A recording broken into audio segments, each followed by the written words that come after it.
Y'all, this is some nasty ass Facebook news. This is some nasty ass Facebook news.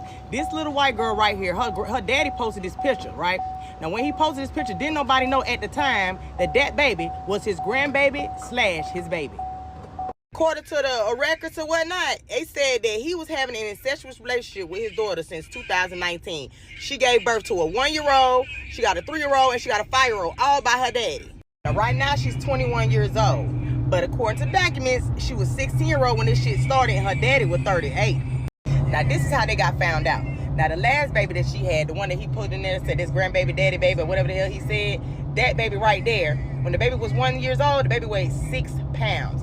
So CPS and all them was trying to figure out what's going on with the baby. The baby was in the hospital because it was not being fed. It wasn't being taken care of. Now, even though they said the baby was malnourished, very malnourished, was not, that mean they wasn't feeding that baby. They was trying to let that baby go.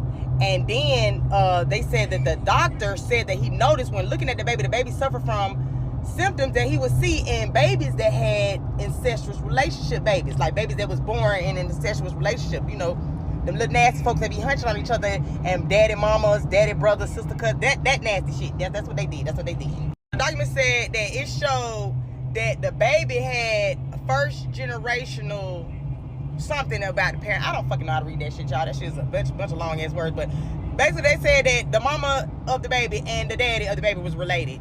And that's what they knew. Maybe the baby looked a little off or something, but they was able to tie that shit together.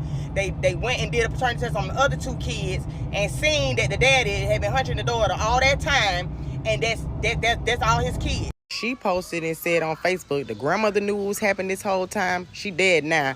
The granddaddy knew what happening.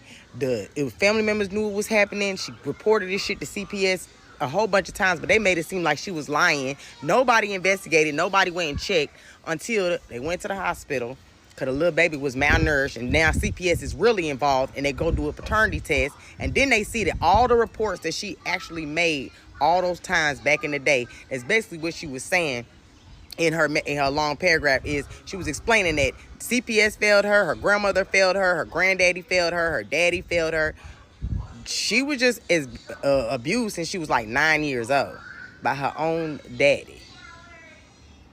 So this is just crazy. So I'm waiting just on an update to give y'all a whole update on it or whatever is progressed. But I know this was a crazy one here, y'all.